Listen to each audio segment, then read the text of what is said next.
नमस्कार मंडळी. चला तर आज वाचूया एक हृदयस्पर्शी कथा. एका छोट्याशा गावात अर्जुन नावाचा एक फौजी राहत होता. देशसेवा हे त्याचं स्वप्न होतं आणि त्या स्वप्नासाठी त्याने आपल्या आयुष्यातील अनेक सुखांचा त्याग केला होता. अर्जुनचं लग्न सावनीशी झालं होतं. लग्नाला 3 वर्ष झाली होती. पण त्या 3 वर्षात अर्जुनने सावनीसोबत घालवलेले दिवस मोजकेच होते. कधी सीमेवर ड्युटी, कधी प्रशिक्षण, तर कधी अचानक आलेला आदेश. सावनीला मात्र त्याच्या प्रत्येक पत्तीची वाट पाहण्यातच आयुष्याची सवय झाली होती. दररोज सकाळी ती देवासमोर दिवा लावायची आणि एकच प्रार्थना करायची, देवा, माझ्या नवऱ्याला सुखरूप परत आण, बाकी मला काही नको. एकदा अर्जुनला अचानक सीमेवर जाण्याचा आदेश मिळाला. तो सामान बांधत होता. सावनी शांतपणे त्याच्याकडे पाहत होती. तिच्या डोळ्यात पाणी होतं, पण ती ते दाखवत नव्हती. अर्जुनने विचारलं, काय झालं? आज एवढी शांत का आहेस? सावनी हसत म्हणाली, काही नाही, फक्त विचार करते, यावेळी किती दिवसांनी परत याल?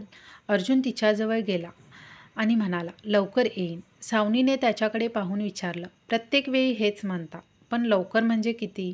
अर्जुनकडे त्या प्रश्नाचं उत्तर नव्हतं. त्याने फक्त तिचा हात हातात घेतला आणि म्हणाला, सावनी, माझं कामच असं आहे. देश माझी वाट पाहतो. सावनीच्या डोळ्यात अश्रू आले. ती म्हणाली, मला देशावर राग नाही अर्जुन, पण कधीकधी वाटतं माझ्याही आयुष्याला तुझी गरज आहे. अर्जुनने तिच्या डोक्यावर हात ठेवला. मला माहिती आहे, म्हणूनच तर प्रत्येक वेळी परत येण्याची इच्छा आणखी वाढते. निघताना सावनीने त्याच्या हातात एक छोटंसं कापडी पाकीट दिलं. हे काय? ती म्हणाली, घरी आल्यावर उघडा. अर्जुन हसला. आता का नाही? नाही, घरी परत आल्यावरच. अर्जुन निघून गेला. सावनी दारात उभी होती. त्याला दूर जाताना पाहत होती. त्या दिवसापासूनच तिचं आयुष्य पुन्हा प्रतीक्षेत गेलं. सकाळी फोनची वाट पाहायची, दुपारी मेसेजची वाट पाहायची आणि रात्री त्याचा फोटो हातात घेऊन झोपायची. काही दिवसांनी अर्जुनचा फोन आला. हॅलो सावनी. त्याचा आवाज ऐकताच तिच्या चेहऱ्यावर हसू आलं. कसे आहात? मी ठीक आहे. तू कशी आहेस? मीही ठीक आहे. दोघं काही क्षण शांत राहिले. मग अर्जुन म्हणाला, तू मला काही सांगत नाही आहेस? सावनी घाबरली. काय? तुझ्या आवाजातून कळतंय, काहीतरी आहे. सावनी हसली आणि म्हणाली, तुम्ही इतकं ओळखता मला? तुझ्या आवाजावरून तुझं मन ओळखायला शिकलोय. सावनी काही बोलणार इतक्यात फोन कट झाला. त्या रात्री तिने पुन्हा अर्जुनचा फोटो हातात घेतला. तिच्या चेहऱ्यावर हसू होतं, कारण तिच्याकडे अर्जुनसाठी एक मोठी बातमी होती. ती आई होणार होती. तिने ही बातमी अर्जुनला स्वतः सांगायची ठरवली होती. दुसऱ्या दिवशी त्याचा फोन आला नाही. तिसऱ्या दिवशीही नाही. चौथ्या दिवशीही नाही. सावनीला काळजी वाटू लागली. 5व्या दिवशी गावात सैन्यांची गाडी आली. गाडी पाहताच तिचं हृदय जोरात धडधडलं. 2 अधिकारी घरासमोर आले. सावनी त्यांच्याकडे पाहत राहिली. त्याच्यातील एका अधिकाऱ्याने हळू आवाजात विचारलं, अर्जुनची पत्नी तुम्हीच? सावनीच्या हातातून पाण्याचा ग्लास खाली पडला. तिला काहीतरी वाईट घडल्याची जाणीव झाली. अधिकाऱ्याने तिच्याकडे एक पत्र दिलं. अर्जुन जखमी झाला आहे. सध्या त्याच्यावर उपचार सुरू आहेत. सावनीच्या डोळ्यासमोर अंधार आला. ती देवासमोर बसली. देवा, मला काही नको, फक्त मला माझा अर्जुन परत दे. काही दिवसांनी ती रुग्णालयात पोहोचली.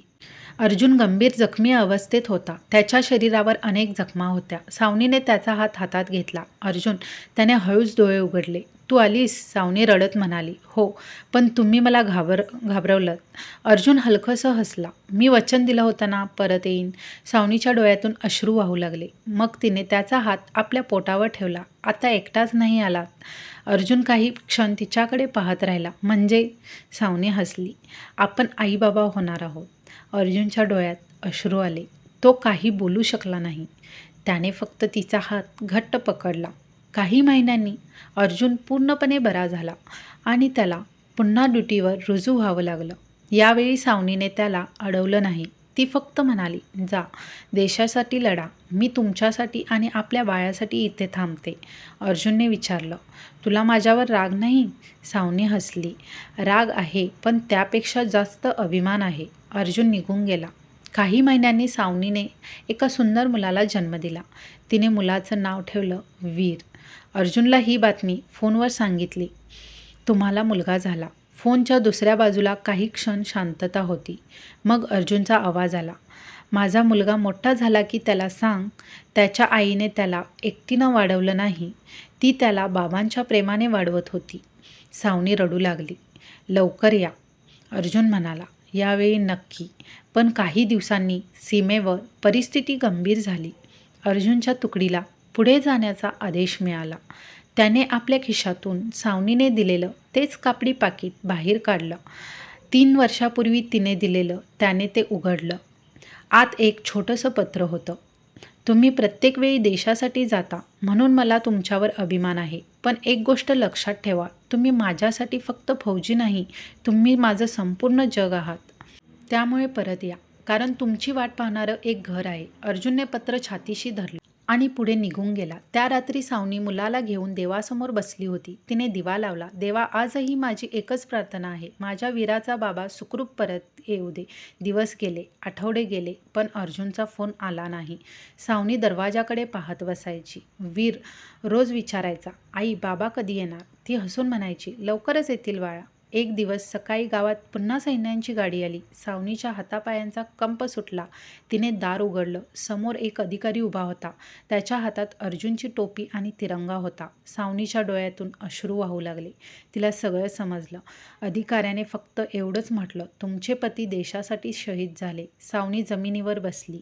तिच्या हातातली ताकद संपली होती. पण तिच्या डोळ्यासमोर अर्जुनचा शेवटचा फोन आठवत होता, मी परत येईन. काही दिवसांनी गावात अर्जुनचा अंत्यविधी झाला. तिरंग्यात गुंडळलेलं त्याचं पार्थिव पाहून सावनीच्या डोळ्यातून अश्रू वाहत होते. पण ती रडत रडतही म्हणाली, मला माझा नवरा परत मिळाला नाही, पण आज संपूर्ण देशाला एक वीर मिळाला. तिने आपल्या मुलाला जवळ घेतलं. वीर, तुझे बाबा तुला मोठं पाहू शकले नाहीत, पण तू मोठा झाल्यावर त्यांचं नाव अभिमानाने घे. वर्ष गेली. वीर मोठा झाला. एक दिवस त्याने आपल्या आईला विचारलं, आई बाबा मला सोडून का गेले? सावनीच्या डोळ्यात पाणी आलं. ती म्हणाली, बाळा, तुझ्या बाबांनी तुला सोडलं नाही. त्यांनी तुला आणि लाखो मुलांना सुरक्षित ठेवण्यासाठी स्वतःला देशासाठी अर्पण केलं. वीरने आईचा हात हातात घेतला आणि म्हणाला, आई मी बाबांसारखा फौजी होणार. सावनीच्या डोळ्यात अश्रू होते, पण ओठांवर हसू होतं. तिने आकाशाकडे पाहिलं आणि हळू आवाजात म्हणाली, अर्जुन, तू परत येशील असं म्हणाला होतास. तू शरीराने परत आला नाही, तुझे धैर्य आपल्या मुलात परत आले. आणि त्या दिवसापासून सावनीने आपल्या आयुष्याला एक अर्थ दिला. अर्जुनची आठवण जिवंत ठेवणं आणि आपल्या मुलाला त्याच्या वडिलांचा अभिमान शिकवणं. शेवटचा संदेश, देशासाठी सीमेवर उभा असलेला प्रत्येक फौजी जितका महत्त्वाचा आहे, तितकीच त्याची वाट पाहणारी पत्नी आणि कुटुंबही महत्त्वाचं आहे. एका सैनिकाच्या त्यागामागे एका संपूर्ण कुटुंबाचा त्याग दडलेला आहे.